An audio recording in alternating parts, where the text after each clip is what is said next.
Tata kelola program makan bergizi gratis MBG menjadi sorotan. Sejak diluncurkan pada awal Januari hingga September 2025, tercatat lebih dari 4.000 anak keracunan makanan usai menyantap menu MBG. Terkait banyaknya kasus keracunan, pemerintah meminta maaf kepada masyarakat. Menteri Sekretaris Negara Prasetyo Adi menyatakan pemerintah berjanji melakukan perbaikan agar peristiwa keracunan tak terulang lagi. Kami atas nama pemerintah dan mewakili Badan Gizi Nasional memohon maaf karena telah terjadi kembali beberapa kasus di beberapa daerah yang tentu saja itu bukan sesuatu yang kita harapkan dan bukan suatu kesengajaan. Nah, namun demikian tentu saja ini menjadi bahan evaluasi dan catatan. Sementara itu, Kepala Badan Gizi Nasional, Dadan Hindayana bilang, Presiden Prabowo Subianto berencana mengumpulkan seluruh mitra MBG untuk memastikan program ini dapat terlaksana sebaik-baiknya. Saya nanti akan komunikasi setelah video sudah selesai. Infonya mau mengumpulkan mitra juga ya Pak? Mitra. Ya, ada keinginan pulang dari New York untuk berkumpul dengan seluruh mitra agar bisa melaksanakan program ini dengan sebaik-baiknya. Maraknya kasus keracunan MBG membuat orang tua murid meminta program MBG dihentikan dan dana yang digunakan bisa langsung diserahkan kepada orang tua murid. Harus ditutup aja. Aku gak setuju kalau diteruskan banyak korban. Anak saya udah 2 kali masuk ke sini. Dari rumah baik-baik saja, pulang dari sekolah muntah-muntah. Aku panik, harus ditutup aja. Jadi sebagai orang tua murid, saya benar-benar lebih baik di stop. Kalaupun benar ada dana untuk anak sekolah yang bersih, kasih aja uangnya biar kami yang mengelola. Karena kami tahu yang terbaik untuk anak kami.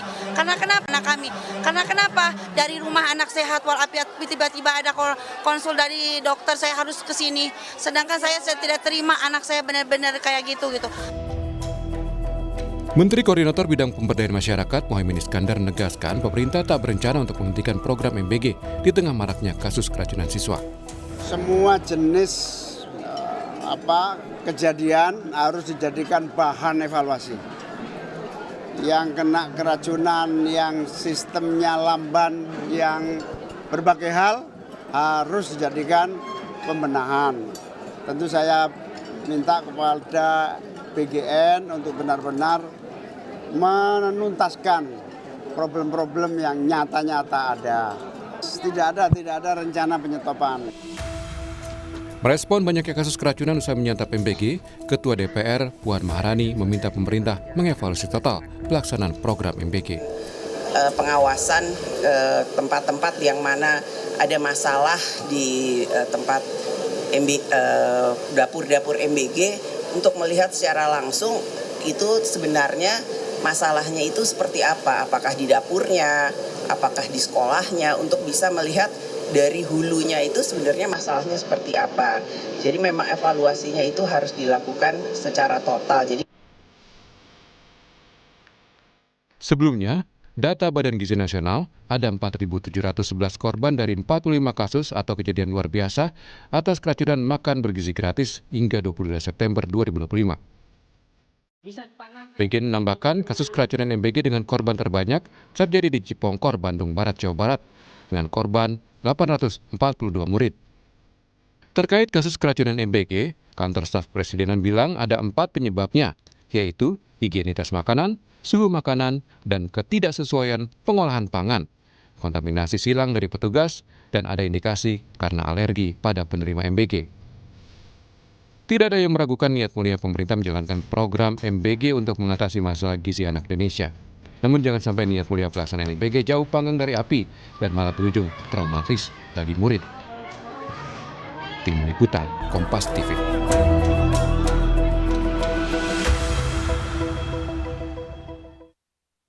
Saudara, munculnya kasus keracunan dalam pelaksanaan makan bergizi gratis atau MBG menjadi perhatian besar publik. Program prioritas di bawah pemerintahan Presiden Prabowo Subianto ini memang berniat baik, tetapi dibutuhkan pengawasan yang serius dan keterlibatan semua pihak, termasuk dari unsur pemerintah daerah. agar pelaksanaan MBG ini menjadi lebih baik. Tujuannya tidak menimbulkan keracunan pada siswa. Apa yang perlu dilakukan dalam hal pengawasan pelaksanaan MBG? Pagi ini kita akan membahas dengan sejumlah narasumber melalui sambungan daring. Di antaranya sudah bergabung bersama kami, sudah ada Wali Kota Solo, Pak Respati Ardi, kemudian juga ada Deputi Dekan 1 sekaligus dosen Prodi Administrasi Publik FISIP Unpar Bandung, Pak Christian Widya Wicaksono, kemudian juga ada Wakil Ketua Komisi 10 DPR fraksi PKB, sudah ada Pak Lalu Hadrian. Selamat pagi Bapak-Bapak, Assalamualaikum, apa kabar? Selamat pagi, Waalaikumsalam. Waalaikumsalam, Mbak. Ya, sebenarnya kami sebelumnya sudah mencoba untuk mengundang Badan Gizi Nasional untuk bergabung dalam dialog kita di pagi hari ini, tapi sampai sekarang belum ada konfirmasi dari Badan Gizi Nasional. Saya ke Pak Respati dulu sebagai Wali Kota Solo. Pak Respati, saya ingin tahu dari mulai pelaksanaan awalnya program makan bergizi gratis di Kota Solo khususnya di wilayah Anda sampai hari ini, sudah ada laporankah terkait dengan dugaan keracunan di sana, Pak Respati? Ya, alhamdulillah kami dari awal sudah memiliki layanan ULAS, pusat layanan aduan masyarakat. Jadi di situ biasanya masih sekitar terkait tentang menu yang tidak sesuai dengan usia. Tapi kalau untuk masalah keracunan atau masalah makanan basi dan lain-lain, alhamdulillah tidak ada. Dan kami di Kota Surakarta sangat berkomitmen terkait program Zero Accident untuk dapur MBG di Kota Solo. Tapi memang ya. Oke, jadi sampai hari ini alhamdulillahnya belum ada laporan terkait dengan dugaan keracunan ya di wilayah Anda ya, Pak Respati ya? Ya. Oke, Pak Respati, bagaimana dengan koordinasi pelaksanaan MBG di Solo? Sejauh ini apakah ada koordinasi juga terkait dengan pelaksanaan MBG termasuk juga soal pengawasan dari BGN, SPPG, bagaimana pengawasan di sana? Ya, jadi kami murni inisiatif sendiri tanpa diminta oleh BGN. Ini keterlibatan pemerintah daerah hari ini cuma mitra-mitra MBG hanya meminta data di Dinas Pendidikan kami calon penerima, tetapi tidak pernah berkomunikasi terkait pengawasan. Tapi inisiatif kami sendiri, karena saya merasa ini masuk ke perutnya warga saya, jadi saya harus ambil langkah tegas. Saya melalui Dinas Pangan dan Dinas Kesehatan, kita keliling setiap hari random. Kalau Dinas Pangan itu pas masak, tapi kalau Dinas Kesehatan makanan sudah jadi, kita random cek semuanya. Jadi murni inisiatif, tapi tidak ada komunikasi dari BGN kepada kami. Oke, jadi menarik sekali. Jadi inisiatif dari Pemkot sendiri untuk bisa melakukan pengawasan begitu ya sampai belum ada atau tidak ditemukan adanya dugaan keracunan begitu ya.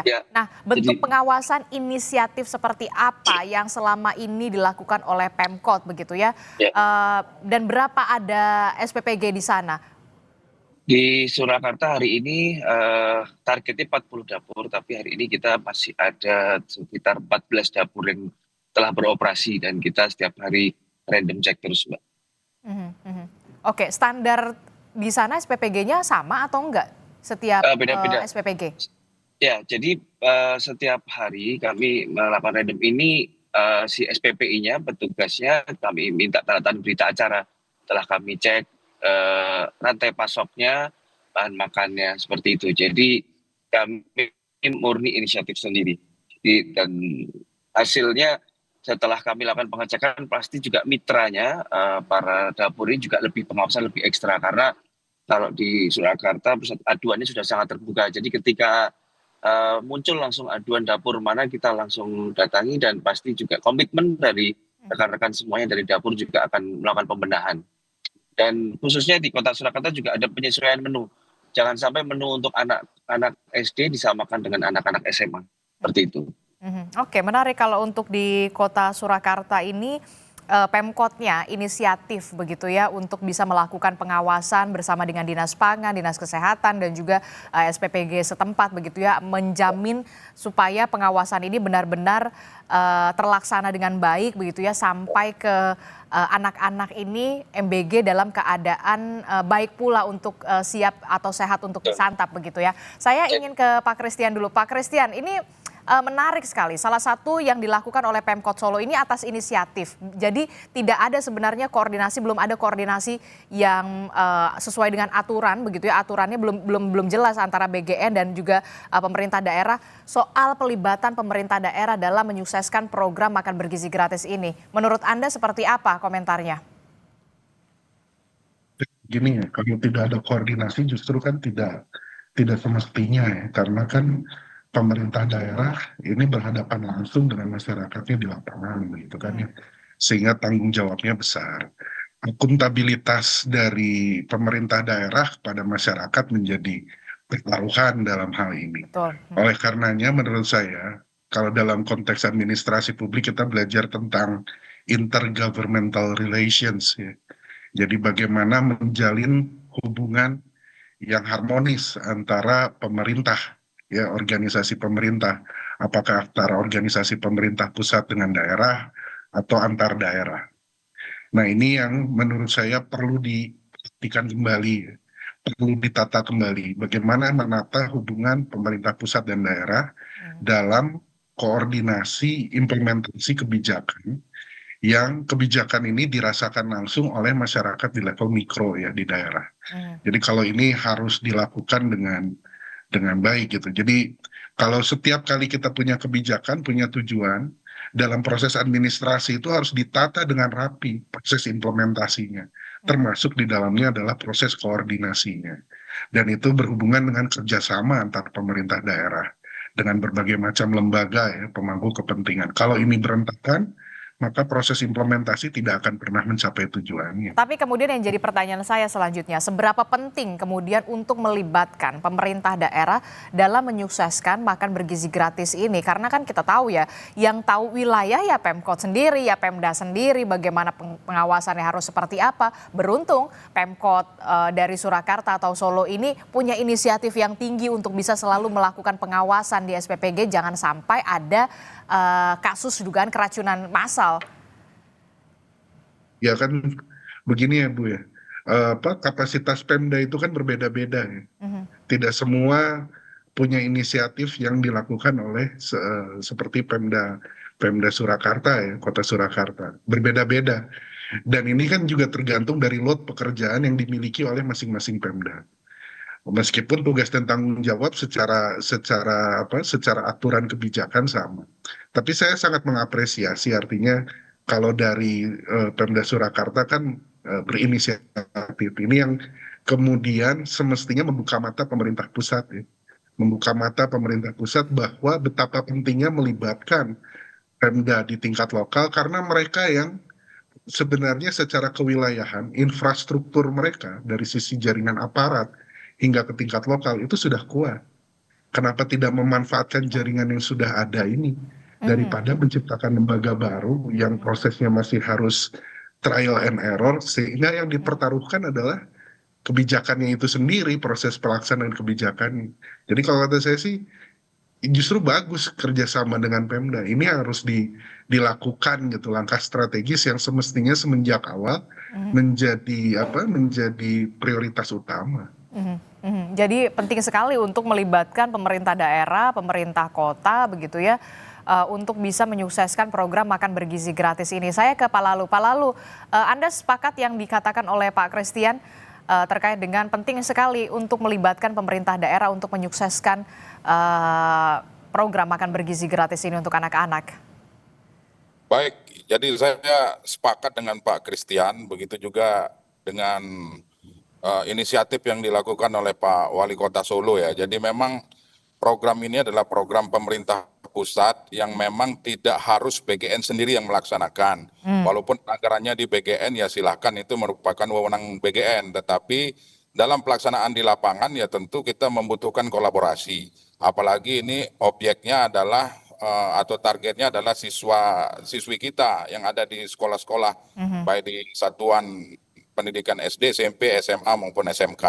Nah, beberapa hari yang lalu kami sudah meminta Mendikdasmen untuk segera berkomunikasi dengan Kepala BGN terkait dengan kejadian-kejadian yang hari ini menimpa siswa-siswi kita. Niatan mulia pemerintah ini memang tidak boleh berhenti. Saya sangat sepakat dengan yang disampaikan oleh Pak Muhaimin, Menko PM, bahwa ini adalah program bagus, program mulia dari Presiden Prabowo Subianto agar siswa-siswi kita ini memperoleh asupan gizi yang cukup, asupan gizi yang luar biasa sehingga mereka di sekolah siap untuk melakukan proses belajar mengajar, menerima ilmu. Nah, oleh sebab itu ini tidak perlu dihentikan. Tapi, Nah, justru tapi perlu yang tidak kalau misalkan dihentikan sementara untuk melakukan evaluasi secara total, jangan sampai ini terjadi lagi di beberapa wilayah. Iya, jadi untuk daerah-daerah hari ini yang mengalami keracunan di beberapa sekolah, seperti di Garut maupun di daerah-daerah lain, ya tentu harus dievaluasi. Namun temuan juga adalah bahwa dapur-dapur yang menyajikan makanan tersebut ternyata ada yang belum memiliki lisensi higienistas. Nah, inilah yang perlu harus dievaluasi. Nah, oleh sebab itu yang saya sampaikan di awal tadi bahwa kerja kolaborasi inilah yang diperlukan. Jadi BGN harus membuka diri, bekerja sama dengan pemerintah daerah. Nggak apa-apa anggarannya tetap di BGN. Nah, kemudian ya tentu BGN harus tetap membuka diri. Kemudian dengan melibatkan seluruh stakeholder pendidikan di daerah tersebut. Ya dinas pendidikan, kemudian sekolah dan sebagainya. Nah, inisiatif-inisiatif yang dilakukan oleh Pak Wali tadi perlu juga diikuti oleh pemerintah lain termasuk di Jawa Barat. Nah, itulah yang harus dilakukan. Jangan sampai menunggu siswa keracunan baru bergerak. Nah, ini kan harus ada pencegahan dari awal, mulai dari penyediaan bahan baku, kemudian proses masak sampai dengan ke distribusi. Nah, kenapa kami Komisi 10 hari ini ikut menyuarakan walaupun ini bukan mitra kami, ya karena memang anggaran yang digunakan untuk melaksanakan program makan bergizi gratis ini diambil dari anggaran pendidikan yang merupakan fungsi pengawasan kami di Komisi 10. Oke, menarik sekali berbicara soal anggaran karena memang anggarannya ini diambil sebagian adalah dari pos pendidikan begitu ya. Nah, apa yang bisa didorong oleh Komisi 10 jangan sampai kemudian peristiwa ini tidak ada perbaikan begitu ya, harus ada perbaikan dan harus dievaluasi, apalagi anggarannya ini diambil dari anggaran pendidikan. Pak Lalu. Betul-betul membuka diri dalam proses pelaksanaannya, membuka diri mengajak bicara seluruh stakeholder pendidikan yang ada di daerah, termasuk sekolah, kemudian dinas pendidikan. Ya jangan hanya meminta data, kemudian setelah itu selesai tidak diajak koordinasi. Nah, kemudian yang ingin kami sampaikan juga bahwa guru-guru yang ada di sekolah tersebut juga harus diajak bicara terkait dengan menu. Kami juga sering menemukan di lapangan bahwa menu-menu itu tidak sesuai dengan yang disampaikan pada saat sosialisasi. Contoh misalnya dalam satu rantang MBG itu, pernah kami temukan telurnya sepotong itu juga dibagi kecil-kecil jadi 7. Kemudian ada tempe orek itu kan sudah kecil, itu juga isinya cuma 5 biji. Jadi tidak tempe utuh. Kemudian sayur kacang panjang itu isinya 3 lembar, 3 biji sayur. Nah, ini kan jauh dari kata sempurna gizinya gitu loh. Nah, ini juga BGN juga harus membuka diri ketika ada usulan atau saran dari pihak sekolah. Nah, sekali lagi bahwa tujuannya ini sangat mulia. Jadi ini harus kita dukung bersama dan kita bersama-sama untuk mensukseskan ini. Oke, apa yang bisa DPR dorong dalam hal ini dari Komisi 10 DPR terkait dengan perbaikan atau evaluasi secara total program MBG ini? Apalagi anggarannya ini diambil dari anggaran pendidikan. Termasuk juga Pak Lalu yang lagi ramai diperbincangkan adalah di Sleman. Guru diminta untuk mencicipi MBG lebih dulu sebelum siswa. Nah, ini gimana ini Pak Lalu? Ya, kalau itu kan teknis pelaksanaan, Mbak. Jadi memang sejatinya bahwa sebelum makanan itu terdistribusi ke sekolah-sekolah, maka sebaiknya diberikan label layak konsumsi. Kemudian makanan itu disegel, kan begitu. Kemudian pengaturan masak dengan distribusi juga harus betul-betul diperhatikan. Nah, informasi yang kami dapat, masaknya jam 1 dini hari, kemudian didistribusikan jam 11. Nah, ini kan harus ada takaran kadaluarsanya makanan ini kan. Nah, ini juga perlu mendapat perhatian. Oleh sebab itu saya sampaikan di awal tadi bahwa kerja kolaborasi dengan berkomunikasi dengan semua pihak yang tentunya dalam hal ini karena objeknya adalah siswa-siswi ya di dunia pendidikan kita, maka seluruh stakeholder pendidikan harus dilibatkan termasuk pemerintah daerah. Jadi saya berharap BGN terbuka dan kami juga selalu menyampaikan dengan kejadian-kejadian keracunan di beberapa sekolah hari ini di beberapa daerah, kami dengan tegas meminta Menteri Pendidikan Dasar dan Menengah segera bertemu Kepala BGN untuk melakukan langkah-langkah antisipasi supaya program dari Pak Presiden Prabowo yang niatannya sungguh mulia ini tidak disalahgunakan di lapangan. Ini kan kalau terjadi seperti ini tentu harus ada langkah antisipatif. Nah, harus dicari persoalannya di mana? Apakah di dapurnya, apakah di bahan makanannya, atau memang program ini tidak dilaksanakan sesuai dengan Juklak-Juknis, seperti itu. Oke, saya nanti akan bertanya juga ke Pak Wali Kota begitu dan juga Pak Kris begitu ya, termasuk juga berarti Pemkot Surakarta ini atas inisiatif sendiri, termasuk juga soal anggarannya bagaimana, apakah memang ini anggaran full dari pusat, termasuk juga bagaimana lisensi SPPG yang harus ada lisensi kebersihan dan juga kesehatannya. Tapi jangan dijawab dulu, tetaplah bersama kami di Sapa Indonesia Pagi, kami akan segera kembali.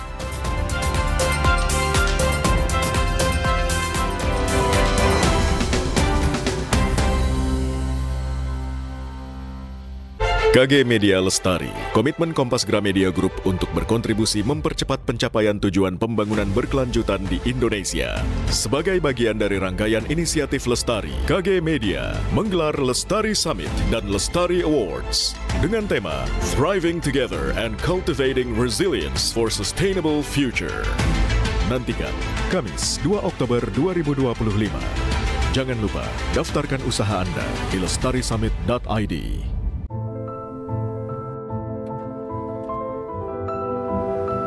Every mile is a collection of new discoveries. Suzuki Franks, marvelous at every mile. Sakit kepala? Minum Paramex. Andalan nih. Paramex cepat kerjanya, gak pakai lama. Cepat redakan sakit kepala, aman sesuai dosis anjuran untuk redakan nyeri. Sakit kepala, Paramex obatnya. Produksi Konimex. Menurut aku, kamu... nyeri otot. Paramex nyeri otot aja. Cepat bantu redakan nyeri otot, sendi, pegal lidu. Nyeri otot. Paramex nyeri otot. Produksi Konimex. Tiap orang punya semangatnya masing-masing untuk memberikan yang terbaik. Terima kasih untuk kamu yang tidak bercerita, tapi selalu semangat 100%. Kopi Kapal Api. Jelas lebih enak. Pusing, kejar setoran. Yang penting kerja halal. Fresh Care dong, halal. Capek kena PHP? Pilih yang pasti-pasti aja. Fresh Care. Pasti aromanya, pasti fresh hangatnya. Fresh Care, hangatnya selalu bikin fresh. Bertahun-tahun, Hotin Cream telah jadi teman harian. Bantu redakan pegal akibat kerjaan dan saat jalan-jalan, serta nyeri otot olahragawan. Balur Hotin, panasnya mijit, hotnya in sampai ke dalam. Gak lengket, tanpa bekas. Hotin Cream. Tiap orang punya semangatnya masing-masing untuk memberikan yang terbaik. Terima kasih untuk kamu yang tidak bercerita, tapi selalu semangat 100%. Kopi Kapal Api.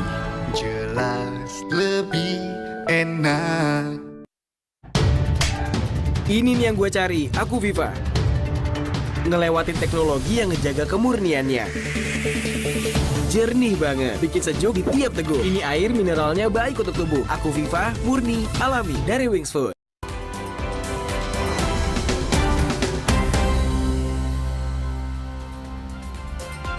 Terima kasih Anda masih bersama kami dalam Sapa Indonesia Pagi. Saudara masih bergabung bersama kami, Wali Kota Surakarta, Pak Respati, kemudian ada Pak Kristian juga. Saya ke Pak Respati dulu. Pak Respati, Anda sudah mengetahui ada info surat penyusunan surat perjanjian kerjasama antara SPPG dan penerima manfaat yang salah satu poinnya mengharuskan kerahasiaan jika terjadi keracunan akibat MBG. Benarkah demikian? Kalau kami di Surakarta tidak menyarankan seperti itu, apapun kami sudah sangat terbuka informasi dan pusat aduan layanan masyarakat terbuka online. Bahkan ibu-ibu yang mengeluhkan terkait menu terkadang tidak sesuai itu juga kami dapatkan dari informasi ulas. Jadi kami tidak ada jalan menerima dari distrik kami yang memberikan data tidak saya berikan kewenangan untuk menandatangani apapun dari dokumen dari BGN. Oke, termasuk juga soal lisensi dari masing-masing SPPG. Kan kalau tadi Anda menyebutkan targetnya ada 40 SPPG, tapi kemudian sampai hari ini realisasinya baru 14. Nah, soal lisensi kebersihan dan kesehatan, bagaimana bentuk pengawasan yang Anda tahu dari BGN dan yang Anda tahu di bawah pengawasan Pemkot Surakarta? Ya, setahu saya kami hanya menjalankan dari kewenangan dari dinas kami terkait peredaran makanan di Surakarta dan asal bahan bakunya. Dan kami hanya bisa memberikan rekomendasi kepada BGN. Jadi setelah 2 minggu setelah kita keliling, setelah kita teliti, berita acara itu akan kami kirimkan surat ke BGN. Tapi setiap SPPG itu menurut Anda dari pengawasan Pemkot sudah sesuai standarnya sama atau bagaimana? Ya masih beraneka ragam, jadi macam-macam. Ada yang bagus sekali, ada yang memang kurang, dan itu akan kami berikan rekomendasi segera ke BGN seperti itu, Mbak. Oke, bentuknya rekomendasi kepada BGN. Sejauh ini sudah ada respon dari BGN? Ini sedang kami susun, sedang kami kirimkan. Kami inisiatif sendiri kita kirimkan suratnya setelah ini, setelah 2 minggu berjalan ini. Oke, ini juga saya baru membaca ada dorongan juga atau ada permintaan UMKM Solo untuk mengusulkan juga bisa ikut berpartisipasi untuk menyukseskan program MBG. Bagaimana sejauh ini koordinasinya supaya bisa lebih cepat terdistribusinya dan bagaimana koordinasinya sejauh ini dengan UMKM Solo? Kalau kami di awal-awal dulu waktu salah satu deputi pejabat dari BGN ke Solo kami hadirkan bertemu dengan Asosiasi Jasa Boga, UMKM, dan semua stakeholder PHRI dan pelaku-pelaku usaha di Solo kita hadirkan, kita pertemukan langsung. Jadi kami hanya memfasilitasi karena kita tidak punya kewenangan terkait verifikasi, penentuan titik, itu kita serahkan kepada BGN. Oke, menarik sekali. Tidak ada kewenangan soal itu, Pak Kris. Pak Kris, jadi sebenarnya kalau pertanyaan selanjutnya kalau Pemkotnya sendiri tidak punya kewenangan apa-apa, kemudian yang jadi pertanyaan, lembaga mana yang seharusnya paling bertanggung jawab atas pelaksanaan dan pengawasan dari program ini supaya benar-benar sukses, apalagi program ini menjadi program yang populis dan program prioritas dari pemerintahan Prabowo Subianto? Kan sudah jelas ya, BGN itu kan ya. Dia yang menjadi ujung tombak membangun kesepakatan dengan berbagai macam stakeholder. Hanya yang sayangnya begini sih, kalau menurut saya sebenarnya kalau ditimpakan kemudian kepada salah satu lembaga kan juga tidak menunjukkan bahwa persiapannya kurang matang begitu. Artinya kalau tanggung jawab hanya ditumpukan ke salah satu saja kan tidak fair juga. Jadi kalau menurut saya begini sih, Mbak. Lebih baik kita mengambil hikmahnya dari berbagai macam kejadian ini, di mana proses implementasi kebijakan untuk kebijakan yang skalanya besar, kita membutuhkan proses administrasi yang sangat mendetail. Itu sih yang pasti. Dan kemudian administrasi yang sangat mendetail ini kan melibatkan multi stakeholder. Artinya kita harus mengakui bahwa kesiapan yang sebenarnya sesungguhnya dimiliki itu justru oleh pemerintah daerah. Jadi kalau berkolaborasi dengan pemerintah daerah, sebenarnya BGN kan kita bisa bayangkan kalau harus mengurus dari Sabang sampai Merauke, begitu complicated. Tapi kalau dia bekerja sama dengan Pemda setempat, dengan infrastruktur yang sudah ada di Pemda setempat, justru ini lebih memudahkan dalam proses implementasinya. Mungkin bisa memberdayakan berbagai macam elemen-elemen yang terlibat ya. Karena tadi saya baru saja gitu kan, kebetulan saya sedang mengisi sebuah kegiatan tentang inovasi di tingkat kelurahan. Saya tanya-tanya ke kelurahan di Kota Bandung dan mereka mengatakan bahwa koordinasi memang baru dilakukan setelah proses distribusi MBG-nya sudah dilakukan. Baru ditanya kelurahannya, didatangi gitu ya, diceritakan ini sudah dieksekusi kegiatannya. Padahal dari kelurahan kan ada kadar PKK, ada apa ya. Kalau diberdayakan kan sebenarnya sumber daya yang luar biasa ya. Yang yang justru networking itu yang kemudian menurut saya bisa membuat proses implementasi MBG ini berjalan jauh lebih lancar daripada dikendalikan oleh pemerintah pusat sepenuhnya, infrastrukturnya terbatas, jaringannya terbatas, dipaksakan ya hasilnya seperti ini gitu. Banyak celah di mana karena infrastrukturnya yang belum tersedia dengan established dengan baik gitu ya, sehingga kemudian proses pelaksanaannya mengundang berbagai macam permasalahan. Oke. Terakhir, kalau menurut Anda dari tiga fokus yang harus diperbaiki, menurut Anda saat ini dari jangka pendek apa yang perlu diperbaiki dari pelaksanaan program MBG ini? 3 prioritas. Yang pertama, kalau menurut saya prioritas pertama adalah tata kelola harus diperbaiki. Bagaimana kita menata hubungan antar aktor yang terlibat di dalam proses implementasi kebijakan ini. Ini yang harus dilakukan. Yang kedua ya, prioritas yang penting juga kalau menurut saya adalah tata aturannya. Jadi tata kelola kelembagaan, tata kelola aturannya, sistem regulasinya. Jadi kalau tadi disebutkan ada kesepakatan yang menurut saya tidak transparan itu ya. Itu kalau ada kejadian luar biasa sebenarnya kan berakuntabilitas nanti Pemda atau siapa kan itu kan tidak sehat ya. Semestinya tata kelola ini harus transparan, harus akuntabel dan bisa dipertanggungjawabkan kepada masyarakat. Apalagi kan logikanya masyarakat itu pembayar pajak gitu. Sebaik mungkinlah kita harus melayani kepentingan masyarakat ini. Yang ketiga, selain regulasi dan kelembagaan, kalau menurut saya sih hal yang penting dilakukan sekarang adalah pengawasan terhadap standarisasi makanan yang didistribusikan. Dan pengawasan ini ya lagi-lagi gitu. Ini akan lebih berjalan optimal kalau multi stakeholder terlibat. Kalau hanya parsial dilakukan oleh beberapa ini, apalagi tadi ada kesepakatan yang tidak transparan gitu ya, hanya dilakukan oleh beberapa pihak ya. Bagaimana ya mempertanggungjawabkannya begitu loh. Ini kan program besar ya, semestinya penataannya harus dilakukan dengan betul-betul rapi gitu. Oke, jadi penting sekali untuk memperbaiki tata kelola termasuk juga melibatkan pemerintah kabupaten dan juga pemerintah kota dalam hal ini ya untuk menyukseskan program makan bergizi gratis begitu ya. Saya ke Pak Respati. Pak Respati, jika nanti memang program MBG yang merupakan program prioritas dari pemerintah ini dievaluasi secara total dan pemerintah daerah diminta punya peran penting untuk hal pengawasan. 3 prioritas Anda yang menurut Anda harus diperbaiki utamanya di Kota Surakarta atau di Kota Solo. Apa yang Anda akan lakukan? Yang pertama adalah rantai pasok asal bahan makanan, dan yang kedua adalah menu, dan yang ketiga adalah kualitas dapur. Bagaimana kualitas dapur ini bisa ada standar khusus yang harus ditepati. Jadi ketika kualitas dapur memang belum sesuai standar, jangan diberikan izin untuk pendistribusian. Saya kira itu, dan keterlibatan tadi dari masukannya bagus sekali. Ada PKK, Posyandu, itu semua memang kami mempunyai infrastruktur itu di setiap daerah dan mohon bisa dilibatkan dalam dan yang lebih dekat dengan budaya sektoral dari masing-masing siswa. Oke, jadi kalau selama ini memang rantai bahan bakunya seperti apa kalau di Surakarta atau di Solo? Ya, jadi rantai bahan bakunya kan yang pembelian dari SPPI sendiri, dari dapur sendiri. Jadi pemerintah daerah harapannya bisa dilibatkan terkait standarisasi asal dari bahan baku makanannya. Oke, termasuk juga dengan menu seperti apa? Kalau menu itu sangat penting sekali. Jadi calon penerima ini bisa disesuaikan dengan usia menunya dan sektoral lokal ya. Sektoral lokal terkadang di situ adatnya makanannya suka seperti apa. Saya yakin makanan di Jawa Tengah dan di Kalimantan atau di Sumatera pasti berbeda. Dari yang sudah Anda lihat sampai saat ini ada menu-menu lokal yang memang sudah dihadirkan atau minim sekali sebenarnya menu-menu lokal yang dihadirkan di MBG, utamanya di Surakarta?